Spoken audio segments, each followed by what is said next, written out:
Hablemos claro. De nuevo, hoy continuando con nuestro programa, recordando a nuestros oyentes que cuando comenzamos a actuar acá, hemos dicho que retomamos la decencia en el manejo de la cosa pública y dentro del periodismo nacional para evitar las groserías y diatribas. Y hemos traído a expectables exponentes de la ciudadanía paraguaya. Hoy nos honramos de traer a una de las mujeres que intelectualmente está mejor formada en nuestro país. Una señora con mayúsculas. Y no lo traemos acá por ser mujer, sino por ser capaz, por ser honrada y por tener una vasta trayectoria dentro de su partido, que es el Partido Liberal Radical Auténtico.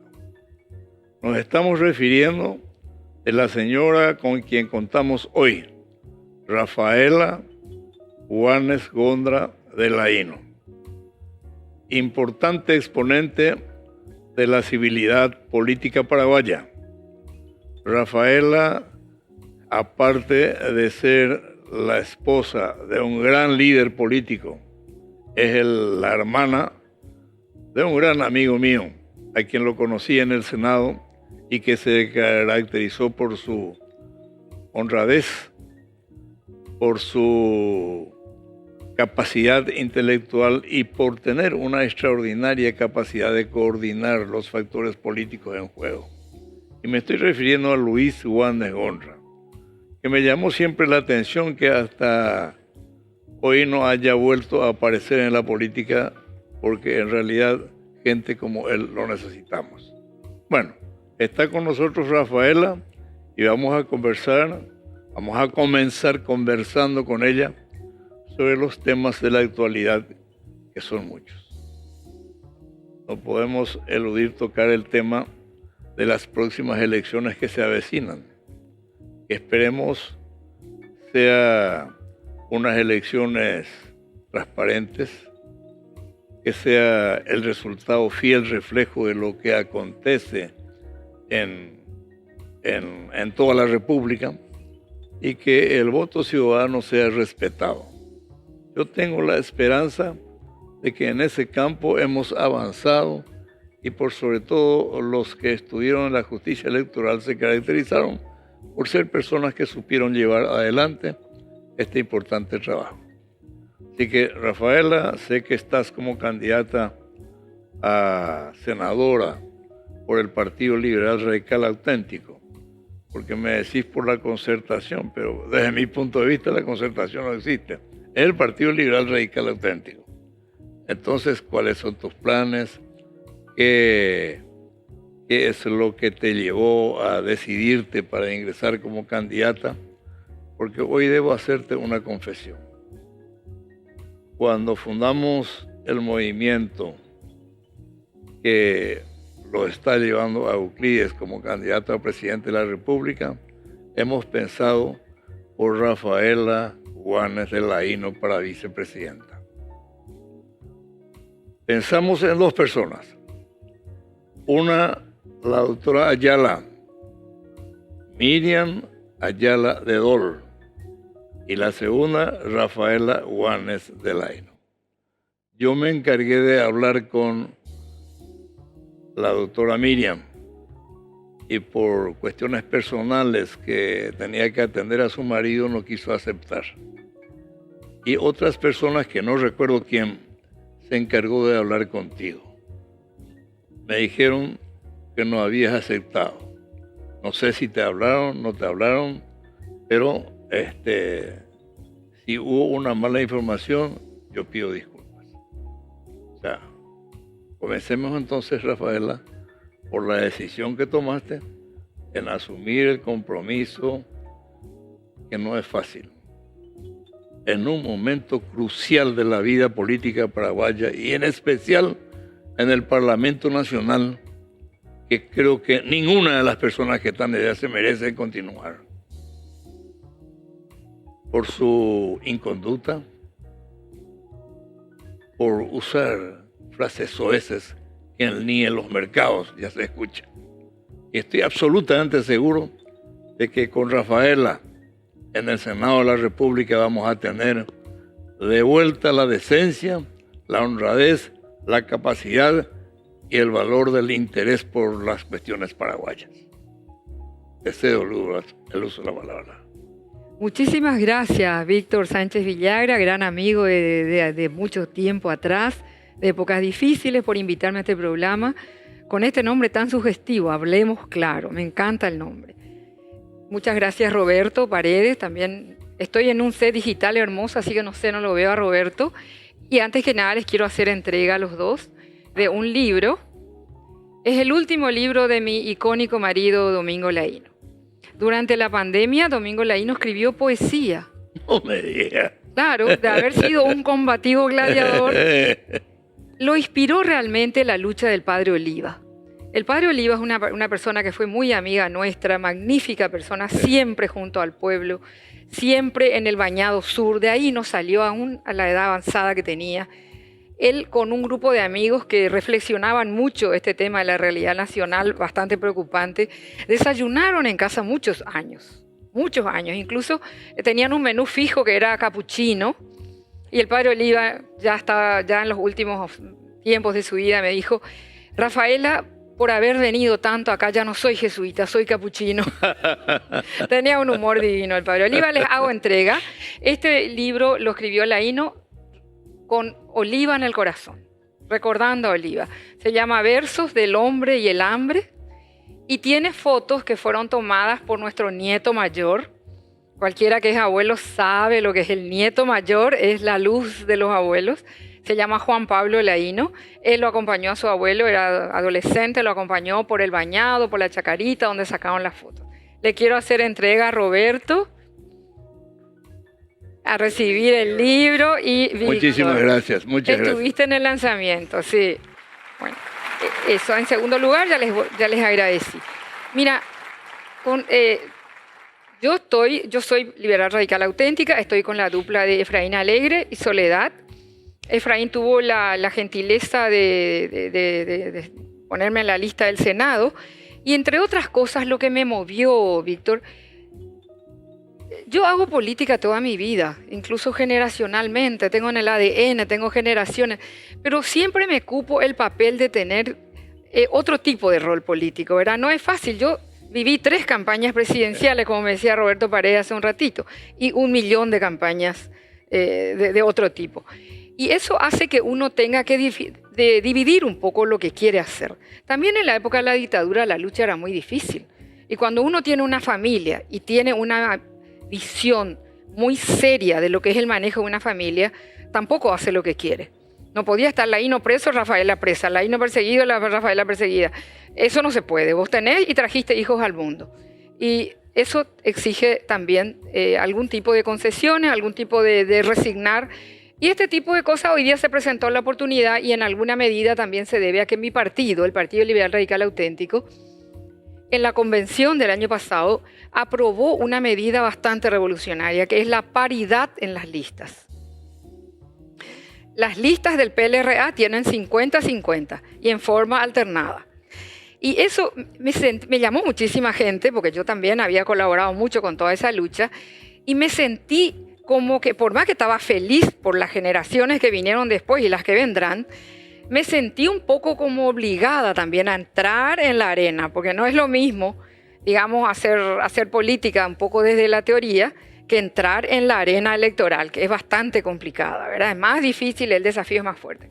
Entonces, bueno, ya que Efraín aceptó mi incorporación, mi presencia en la lista, estoy acá en la lista de Senado, lista 2, opción 27.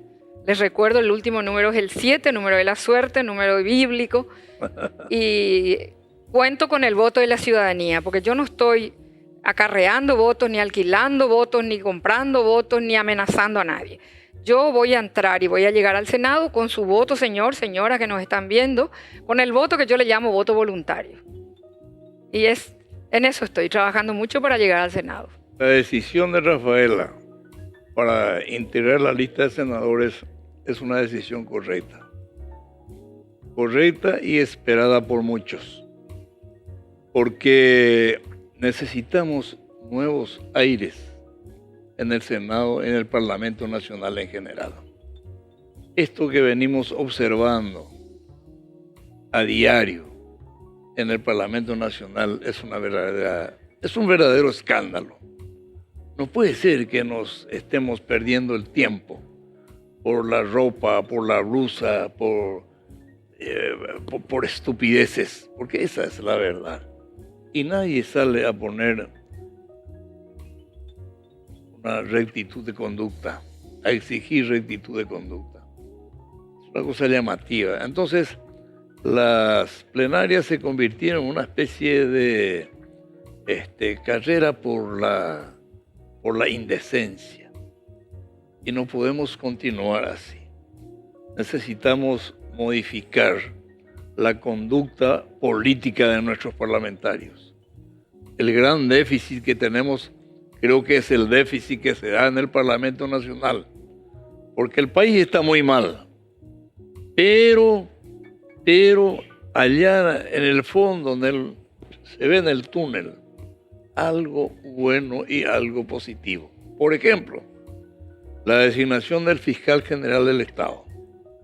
Una persona honrada, capaz, es de familia humilde, sacrificado. Me estoy refiriendo a Emiliano Rolón, que tuvo la grandeza de llevar gente capaz también a su lado. Y el otro, sin ningún tipo de dudas, el doctor Santander, ministro de la Corte Suprema de Justicia. Yo tengo 56 años de ejercicio profesional. Santander fue siempre una persona que se caracterizó por su capacidad, por su honestidad. Nadie puede decir yo le compré a este tipo. Y él es hoy miembro o ministro de la Corte Suprema de Justicia. O sea, en la Corte Suprema de Justicia y en la Fiscalía General del Estado se establecieron cambios sustantivos que nos permite hablar honestamente, con optimismo. Y es lo que querría que ocurra con ustedes en el Parlamento. Necesitamos cambiar, Rafael. No podemos continuar con esa gente que se pasa todos los días diciendo disparates. Y sin embargo, el país está cayéndose en pedazos en todos los sectores. Y por eso yo veo con muy buenos ojos la decisión que tomaron ustedes de formar parte de esta campaña moralizadora de la República. Porque acá necesitamos muchas cosas. No solamente llevar gente honesta, necesitamos llevar gente capaz, gente que sepa qué es lo que va a hacer en el Parlamento Nacional. Nadie sabe nada. Inclusive dentro de tu partido hay personas que merecen, yo no voy a citarlos, pero es una verdadera vergüenza. Entonces, Rafaela, hay muchas cosas que tenemos que hacer en el Parlamento Nacional. Y yo veo con ojos muy negativos la intervención asquerosa de los norteamericanos en los problemas internos de la República. Muchos cuestionamientos leo, muchos cuestionamientos escucho, pero no tienen la culpa los norteamericanos. La culpa la tienen los paraguayos, que establecieron 2 leyes que le permiten a los norteamericanos venir a entrar en tu casa, en mi casa, y hacer lo que ellos quieren con nosotros. Está permitido en la ley. Y esa ley es lo primero que ustedes tienen que tratar de dejar sin efecto. Y me estoy refiriendo, pero no quiero hablar de balde. Me permití ir a ahondar, a estudiar y sacar toda la copia de la ley, de las leyes, porque son 2. La ley 2335 de la época de Duarte Frutos como presidente de la República. Imagínense el contenido de esto. Este simple hecho te da la pauta de que acá se han esmerado por incorporar todo. Y esto que está ocurriendo hoy, los norteamericanos tienen derecho a hacerlo por esta ley que los paraguayos firmaron. Los paraguayos sancionaron y promulgaron. Es la ley, como ya dije, 2535 del 26 de marzo del año 2005. Nicanor Duarte Frutos, presidente de la República, y Leila Rachid de Coguas, creo que es, canciller en aquel entonces. Pero primero fue al Parlamento Nacional, donde fue sancionado. El presidente fue Miguel González Galeano, secretario Cándido Vera Bejarano, secretario parlamentario. Estas leyes, los proyectos no se leen, se llevan así, particularmente por las organizaciones no gubernamentales, se les entrega al más mediocre de los parlamentarios que presenta como proyecto de ley y nadie lee y se sanciona. Otra ley anterior a esta, porque esta está aprobando un acuerdo que se hizo entre varios países en las Naciones Unidas, que ya tenían el propósito imperialista de quedarse con todos los bienes de África, de América, del Asia, y está instalado acá. Y la otra ley es la 977 del año 96, año en que yo fui senador, y está está promulgada la ley por Juan Carlos Guasmossi, presidente del Senado. Fue el vicepresidente en ejercicio Diego Avente Brum. O sea, estos son los antecedentes que ustedes que van a ser parlamentarios tienen que conocer. Y si no están de acuerdo, como yo presumo que no lo van a estar de acuerdo, derogar la ley. Porque vamos a tener, hoy tenemos a Cartes, mañana le podemos tener a González, pasado mañana a Lucrecio, y así sucesivamente a alguien que no le vengan ganas, que tenga la conformidad norteamericana, que ahora no es tan difícil porque el embajador es un homosexual que viene con su marido en una afrenta a la familia paraguaya, en una afrenta a la Constitución paraguaya. Y solamente con un hombre genuflexo como Mario Abdo Benítez lo puede tolerar. Mario Abdo Benítez fue hace poco en Miami, invitado por la jefa naviera de los Estados Unidos, y fue la misma persona cuyo discurso lo tengo yo, y que todos saben porque salió por alguna prensa, donde decía esta mujer que el uranio, el oro, el litio de los latinoamericanos que están en los países latinoamericanos, ellos deben mantener para que sean bienes norteamericanos. Eso lo dijo la jefa de la naviera norteamericana. Imagínense dónde estaba. Y pronuncia ese discurso al lado de quién, al lado del presidente de la República del Paraguay, Mario Abdo Benítez. Yo sé, Rafaela, que vos sos ganadera. Yo cuando terminé el Parlamento me metí como ganadero. Claro, la diferencia está en que yo soy chiquito. Y desde que estoy en la ganadería aprendí el valor de la genética. Toro bueno, cría buena. Toro feo, cría guavirú. Imagínate lo que podemos esperar del hombre que fue el hazmerreír de toda la República del Paraguay, Mario Abdo Benítez. El hijo, se fue, caído la dictadura, se fue a los Estados Unidos. ¿De qué estudió y de qué se recibió Rafaela? ¿Vos sabías? Sé que se fue a Estados Unidos, pero no... ¿Qué estudió? ¿Sabes qué estudió? Serigrafía. Serigrafía, señores. que están escuchando y están viendo este programa.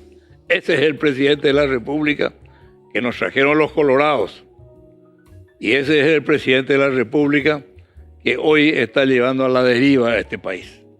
Pero yo tengo la firme convicción, porque aún con la edad que tengo, he decidido continuar en la política. Y más tarde o más temprano le vamos a tener que impulsar algún proceso por todos estos hechos bochornosos que se están dando en la República. O sea, yo te ruego, Rafael, porque sos aparte de la capacidad que te caracteriza y que he rescatado como un hecho positivo, sos la esposa de uno de los más grandes luchadores por la democracia en este país. Y esto probablemente mucha gente no sabe. Por eso traigo acá, para que la gente sepa que existe una ley hecha por paraguayos que les permite a estos que están trayendo maridos, varones, homosexuales en nuestra república para burlarse más y más de nosotros. Entonces, el camino, Rafaela, a seguir está lleno de espinas. Pero tengo la convicción de que con tu presencia y otras personas más van a saber ponerle rosas en el camino para que podamos volver a decir: este es el Parlamento que queremos y este es el Parlamento que está llevando adelante nuestros deseos. Te vuelvo a seguir, quiero que me disculpes que hablé un poco más de la cuenta, pero no quise hacer pasar por alto esto que nadie dijo. Hay gente que protesta, pero sin argumentos suficientes. Entonces, vamos a escucharte un poco, Rafaela. Ahora, el descendiente de Stroessner, no el descendiente de sangre, sino el descendiente de la conducta, que me piden pausa, y entonces tenemos que obedecer ahora.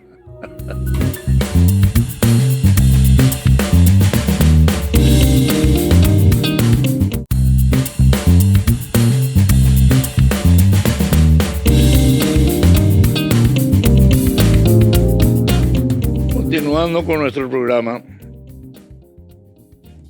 vamos a escucharlo ahora a nuestra invitada de lujo, Rafaela Juanes Gonra de Laín. Y le puse una pausa especial cuando hablé de Gonra. A mí me gusta la historia y conozco mucho de la historia. Gonra fue el que en una reunión internacional dijo: los países chicos no tenemos otra defensa que la defensa de la ley y que lo que establece, los derechos que establece la Constitución de nuestros países. Gran hombre. Hoy es el Día de las Américas, 14 de abril. 14 de abril. Y he visto en las redes que mucha gente recordó a mi inteligente y mi buen mozo abuelo con ese pensamiento que vos acabas de decir. Mira, en primer lugar quiero decirte que comparto con las expresiones sobre Emiliano Rolón y sobre Santander. Al doctor Santander no lo conozco así mucho, pero de Emiliano sí sabía y conozco no solamente de su capacidad, de su valentía y de su valentía para tomar posturas cuando es difícil hacerlo. Porque muchas veces la capacidad puede estar al servicio de cualquier causa, pero la posición y la postura es lo que importa, ¿verdad?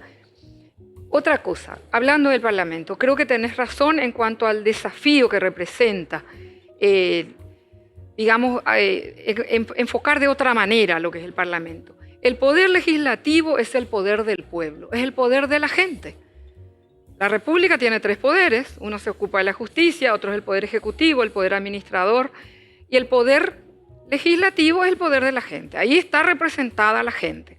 Incluso en la Cámara de Diputados territorialmente, ¿verdad? Diputados de tal departamento, de tal otro, senadores nacionales.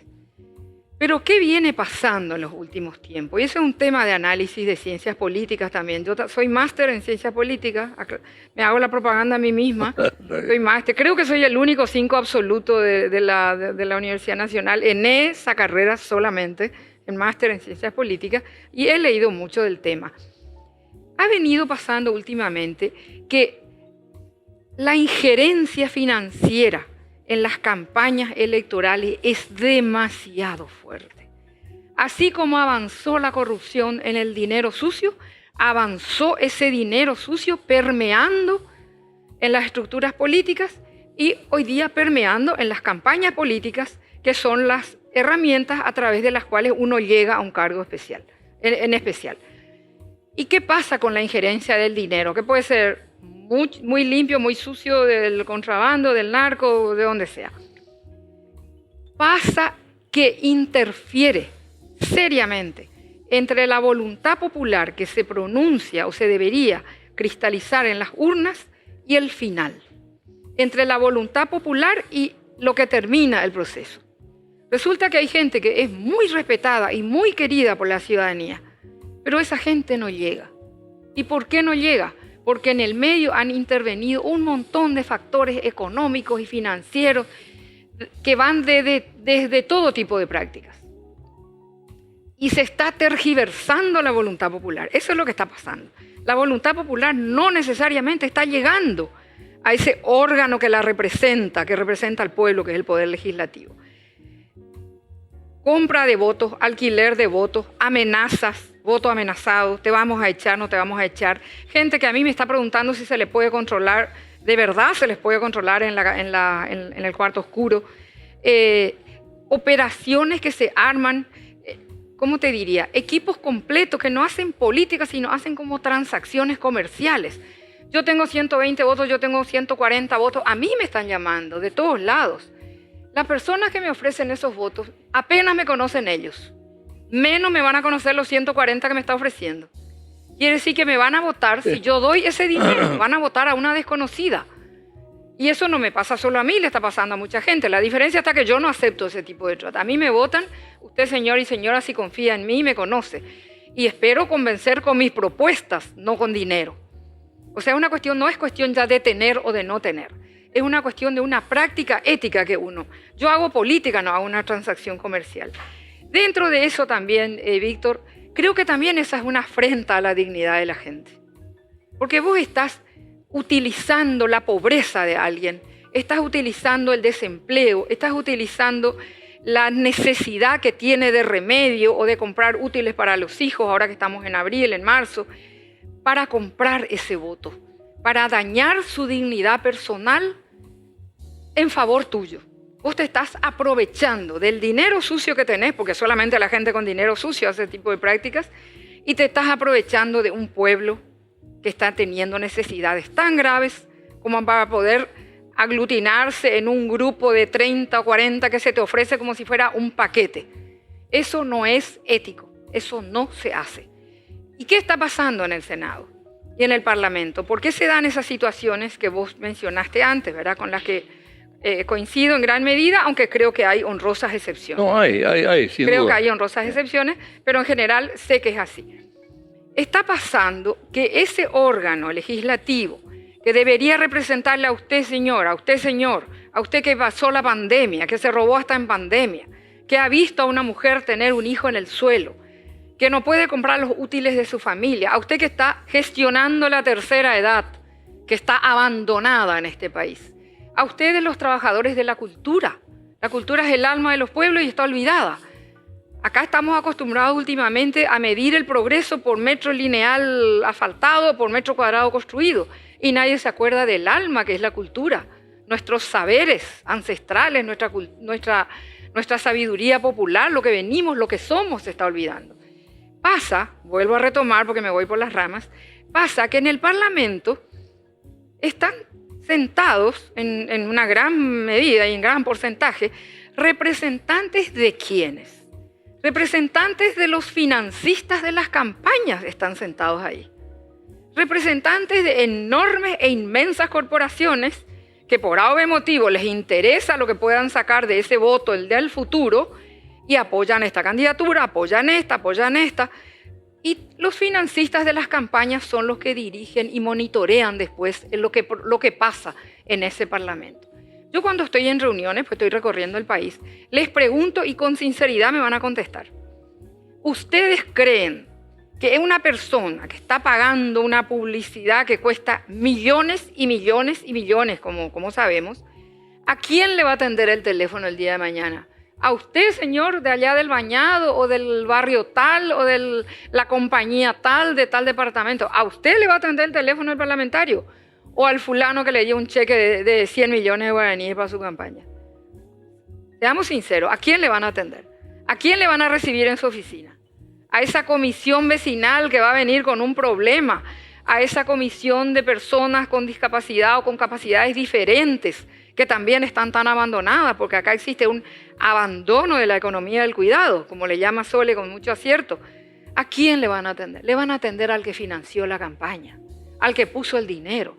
Y nosotros tenemos que volver a recuperar la representación popular del Parlamento, porque el Parlamento es una figura icónica, la Revolución Francesa, y cuántos ejemplos tenemos. La institución más importante. Es la institución más importante, es la institución donde se muestra la voz del pueblo. Y en este momento se escucha la voz de los financistas en las campañas, de las campañas en el Parlamento. O sea, no está representada la gente. La parte que yo encontré interesante, triste y dolorosa, pero interesante en esta campaña, Víctor, señores que están viendo, como diría un político, señores televisores que están viendo, un poco de broma, es que la gente sabe eso. Vos sabés que vos preguntás, no sabés lo difícil que fue y que es una campaña buscando un cargo en un organismo político que está altamente desprestigiado. Vos preguntás, y he leído incluso encuestas y sondeos, no creo mucho en encuestas políticas, pero sí en sondeos de opinión, casi o más, creo que más, del 70% de la gente a la que vos le consultás no se siente representada por los parlamentarios. Es verdad. Con eso nomás luego ya basta para aplazar a cualquier parlamento. Más del 70%. Y nosotros, candidatas, candidatos, haciendo campaña para convencer a la gente de que vamos a ser sus representantes. Y te miran como diciendo, me pide mi voto ahora y después se olvida. El 70 o más no se siente representado.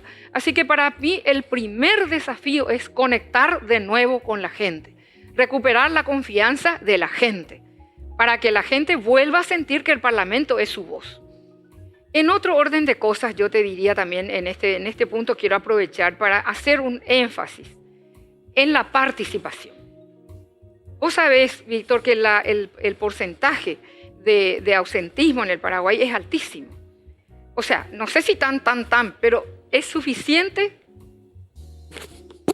Se me fue el micrófono.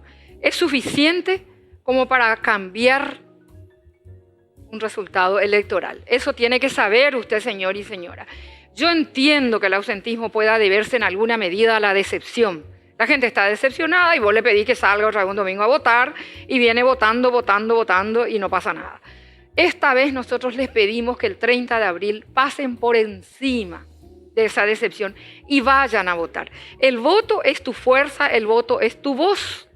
Si todo el mundo que se quedó en su casa en el 2018, que se quedó en su casa, me remonto a la época de la INO, 1998, y unas cuantas veces más, si toda esa gente acude a votar, el cambio se garantiza y la victoria es segura para un cambio hacia un país mejor. No se queden en su casa, no permitan que el voto duro, porque ahí hay que decir lo siguiente, el voto duro, el voto cautivo, el voto amenazado es un voto que se va, le controlan con planillas si no se va, ¿es así o no es así? Te vas sí o sí a votar, ¿verdad? Les amenazan. Bueno, ellos se van a votar.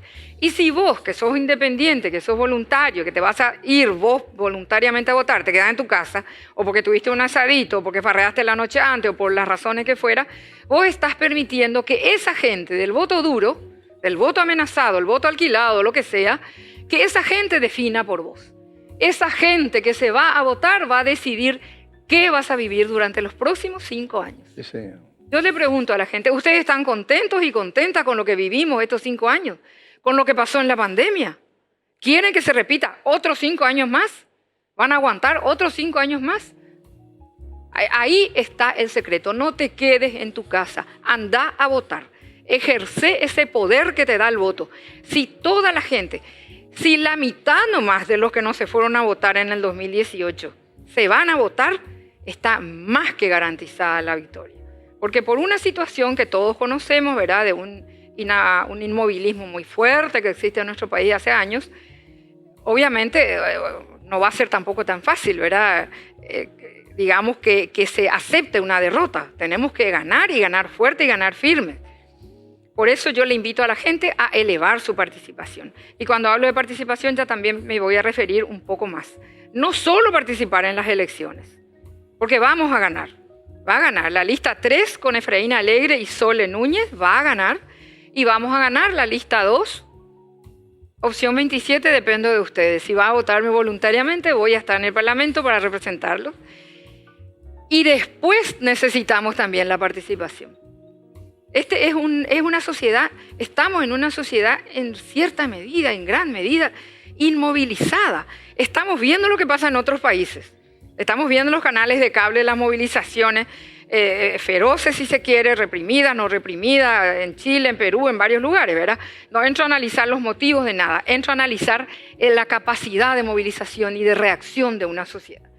Se quiso subir la edad de la jubilación, se moviliza la gente. Se quiso subir el pasaje, algo se moviliza. Y nosotros vivimos una siesta tan larga, una larga noche dictatorial, que nos acostumbró a sobrevivir prácticamente, ¿verdad? Entonces somos en cierta medida una sociedad poco afecta a la movilización. Yo les invito a participar el 30 de abril y a seguir participando después. Y a controlar a los parlamentarios, controlar al gobierno y hacerse sentir en las calles si algo no les gusta. Comparto totalmente tu preocupación y el llamado que le haces a la gente, Rafaela, en el entendimiento de lo muy difícil que debe ser para ustedes realizar los trabajos proselitistas por la experiencia que se tiene. Hay una que fue diputada y cayó con la mano en la masa de la droga en los Estados Unidos. Quiso ser intendenta municipal e iba a ser, si es que no había una intervención de otro tipo. Están los casos de, en Capiatá está un señor que creo que es diputado, el gran contrabandista, está metido en todas las cuestiones de droga, sigue estando. Está otro gordo que liquidó una cooperativa y hay otra gente que sacaron plata de la forma como quieran de la cooperativa y son diputados. Entonces, anda a convencerle a la gente que vos vas a hacer el cambio. Esa es la parte difícil, esa es la parte complicada. Y sobre ese punto, Víctor, lo que acabas de decir, acabas de mencionar esta gente que tiene muchísimo dinero de dudoso origen y luego, ¿qué pasa? La rueda da la vuelta y la rueda se reproduce a sí misma. La rueda se reinventa a sí misma, no se reinventa, se reproduce a sí misma. Porque esa gente utilizó un cargo de nivel de decisión parlamentario, por ejemplo, para hacer lo que vos acabas de mencionar. Tienen un caudal de dinero inmenso, que pueden invertirlo como les da la gana, guardado no sé dónde. ¿Y qué hace?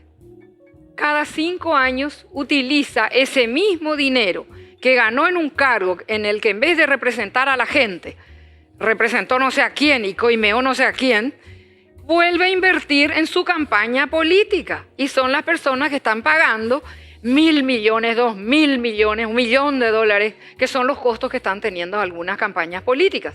¿Y qué pasa? Que si la gente no toma nota de que esa rueda hay que cortar, alguien tiene que poner el palo en esa rueda, cortar ese mecanismo que se reproduce, van a volver al Parlamento y van a volver a ser diputados y van a volver a ser senadores y van a repetir lo que ya hicieron antes, se van a olvidar de la gente como lo hicieron antes y van a volver a tener más dinero del que ya tienen ahora y nuevamente dentro de 5 años volverán a la arena electoral a comprar votos, operadores o lo que sea. Esa rueda es nefasta. Señor ciudadano, señora ciudadana, hay que cortar esa rueda. No hay que permitir que la gente que está invirtiendo dinero de dudoso origen llegue de nuevo a ese lugar de excepción, a ese lugar de nivel, porque es un alto nivel de negociación, tiene un parlamentario, que otra vez le abre las puertas a un montón de posibilidades de coima, de negocio sucio, de todo. Y se va a volver a olvidar de usted. Se va a acordar del tipo que quiere hacer negocio con él, que ya le dio plata para su campaña. Hay que cortar ese mecanismo de una vez. Esa injerencia del dinero, sucio en especial en la política, está golpeando seriamente la democracia. La democracia, ya me atrevo a decir, porque el órgano, como el Poder Legislativo, que debería representar a la gente, hoy por hoy está aplazado. No llega, la voluntad popular no llega a cristalizarse en su representación política. A eso tenemos que sumarle, Rafaela, el hecho cierto de la falta de cultura de nuestra gente. Acá la educación paraguaya, antes de ir hacia arriba, ha ido hacia abajo. Y la educación, yo soy maestro normal. Yo ejercí el 1er y 2º grado en Areguá. ¿En serio? Qué interesante. Así que conozco, tengo experiencia en eso. Pero era una época en que se enseñaba. En el 2º grado mis alumnos, por ejemplo, ya sabían sumar. Hoy la preparación de nuestros compatriotas, de nuestros niños, alarmante. A mí me gusta como maestro que soy justamente preguntarle al hombre de la calle, 4x4, 5x5, nadie sabe. Y para mí fue lastimoso. Hace poco un canal de televisión llevó a sus periodistas acá en la Costanera y le preguntaron a la gente, al transeúnte, la capital de la República, no sabía. 1 de marzo, ¿qué representa para nosotros? No sabía. No sabía. ¿Cuántos ríos tiene el Paraguay? No sabía. O sea, acá también, en ese campo de la educación, fuimos absorbidos por estos extranjeros que tienen la decisión de quebrantar el orden institucional de los países. Y acá la supuesta reforma ha ido para atrás. Por ejemplo, antes sabíamos historia del Paraguay, historia y geografía del Paraguay. Instrucción cívica, estudiábamos en la secundaria. Hoy ya no existe historia del Paraguay ni geografía del Paraguay. Bajo el rótulo de estudios sociales se englobó todo y nadie sabe nada. Tenemos que volver, tenemos que retomar las bases de una educación que a la época muy pasada ha sido muy buena. La época de Indalecio y compañía y de las hermanas Esperati. Eran otra. Había gente. Acá el dictador me pidió otra vez una pausa y continuamos con este tema muy interesante, aparte de interesante, apasionante.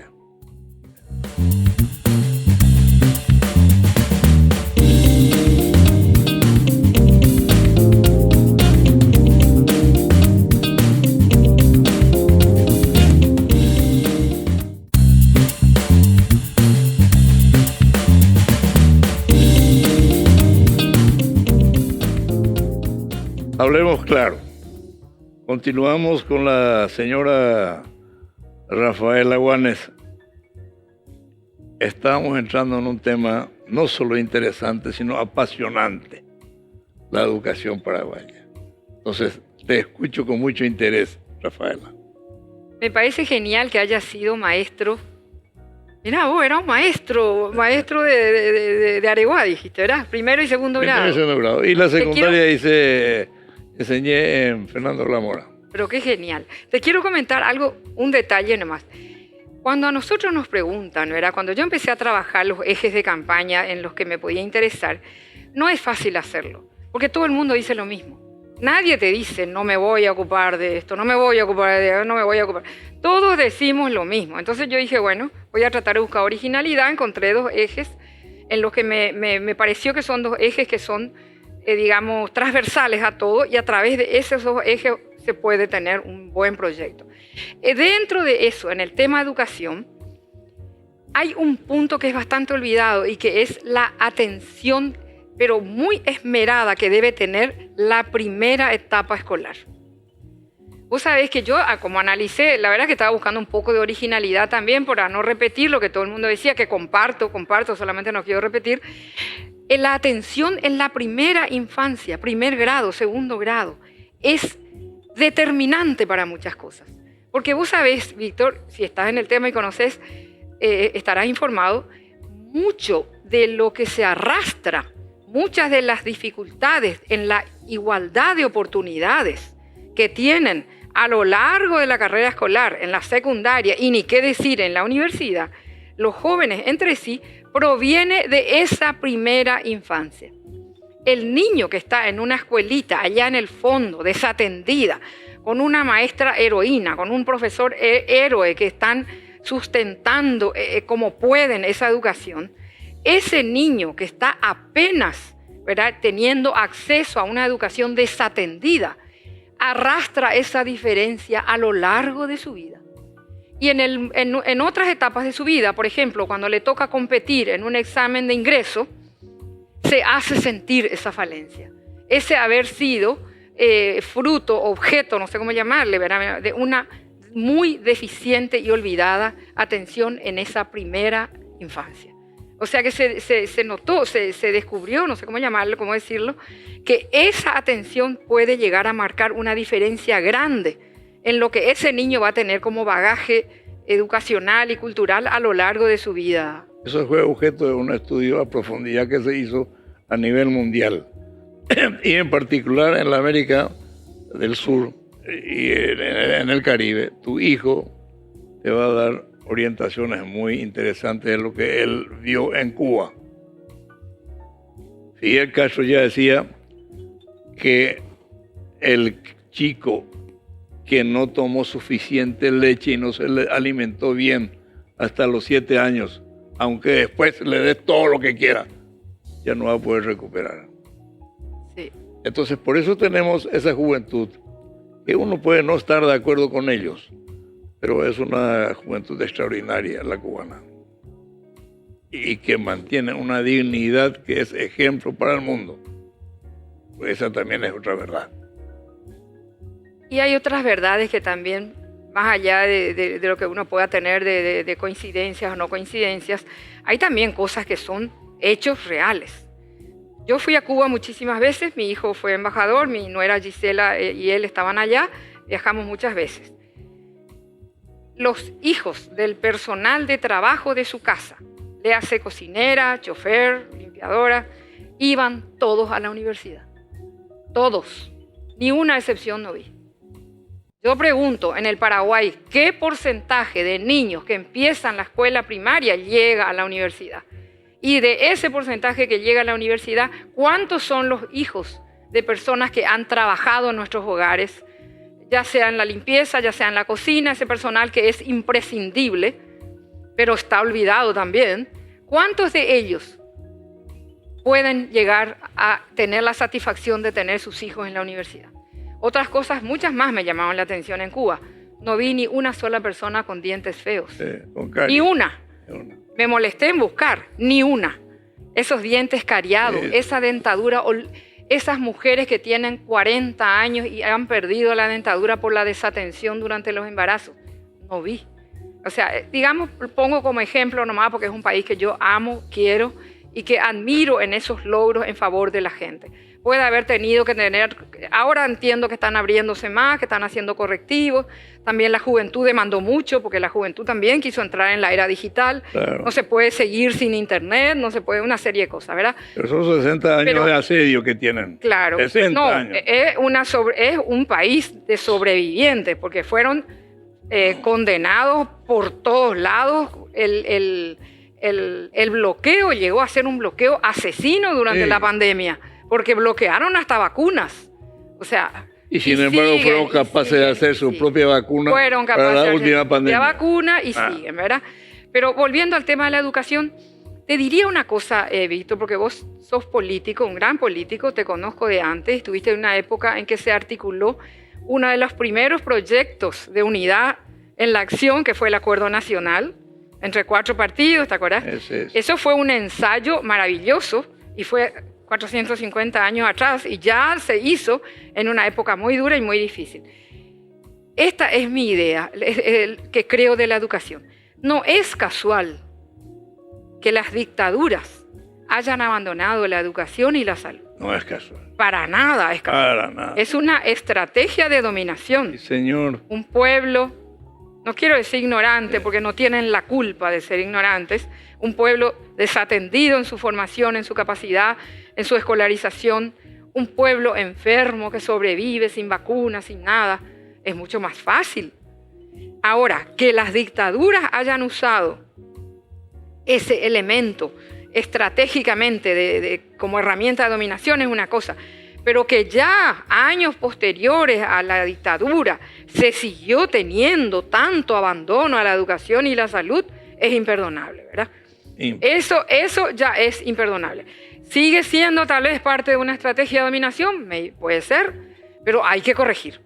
Hay que corregir. De ninguna manera eso se puede tener a los derechos que tiene la gente, a los derechos sociales y el derecho a la salud y el derecho a la educación, a la vivienda, al agua, a la tierra, son derechos constitucionales, de ninguna manera puede ser objeto del regalo de nadie o del beneficio que alguien te da porque quiere o de la generosidad de nadie. Son derechos de la gente. No necesitamos, señor, ni vos ni nadie, que venga un político o una política a decirte te voy a conseguir un trabajo, te voy a conseguir una casa, es tu derecho tenerlo. Entonces, por eso nosotros apostamos al cambio real. No a ese cambio de ese fulano que para que vos te vayas a votarle te va a dar un puesto de trabajo. Probablemente con un contrato que va a finiquitar en 3 meses, porque eso también es otro elemento. Contratos temporales, y vos estás con el alma en vilo durante todo el tiempo. Uno necesita estabilidad en la educación gratuita y de calidad, salud gratuita y de calidad. Nadie tiene por qué sentir que eso se le regala o que eso se le da a cambio de un voto. Eso no es digno para un pueblo. Te cuento, nuestro programa está terminando. La conducta personal también es importante. Es malo hablar de uno mismo. Pero yo tuve y sigo teniendo, una empleada doméstica que estuvo 15 años en la casa de un intendente municipal de Lambaré que estuvo preso hace poco, cuyo apellido no recuerdo. Llegó a casa para trabajar y trabajó 8 días y le digo yo, ¿qué preparación tiene usted, señora? Terminó la primaria y me dice, yo soy analfabeta. La señora de 40 años, analfabeta. Y le digo, mire, mañana usted va a ir a una escuela primaria, me va a traer la certificación de su ingreso y si no me trae, dése por despedida y yo le voy a pagar su indemnización. Se fue, estudió y esa señora va a ser médica.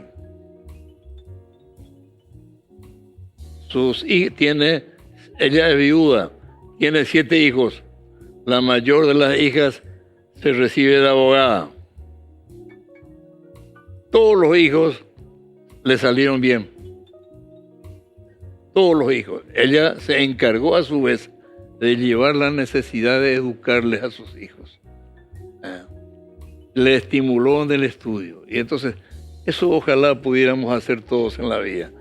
Rafaela, vos mencionaste 2 cosas. En primer lugar, si era analfabeta, imagínate lo que va a ser que no estaban inscritas ni en IPS ni en nada. El 70% de la población paraguaya no tiene ninguna clase de cobertura médica. Ese es uno de los ejes que tengo. La mujer, porque la mujer redistribuye los beneficios que recibe. La mujer invierte en mejorar la vida de la familia, de la comunidad, de todos. La mujer me parece que es la mejor herramienta distributiva que tiene en todo sentido, aparte de ser justicia por toda nuestra historia. Muchas gracias otra vez por la invitación. Bueno, termina el programa. Yo, Rafaela, me siento congratulado de que hayas aceptado nuestra invitación para estar con nosotros acá. Tu presencia es muy importante para la gente que está viendo el programa y provenís de una familia extraordinaria en este país.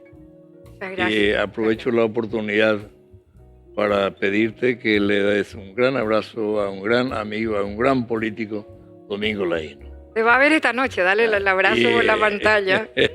Y a Luis Iván de Gondra, También que te fue va a mi ver. compañero en el Senado, le considero el liberal más importante que estuvo en el Parlamento cuando yo fui senador. Una lástima que no haya continuado. Muchas gracias y buenas noches para todos.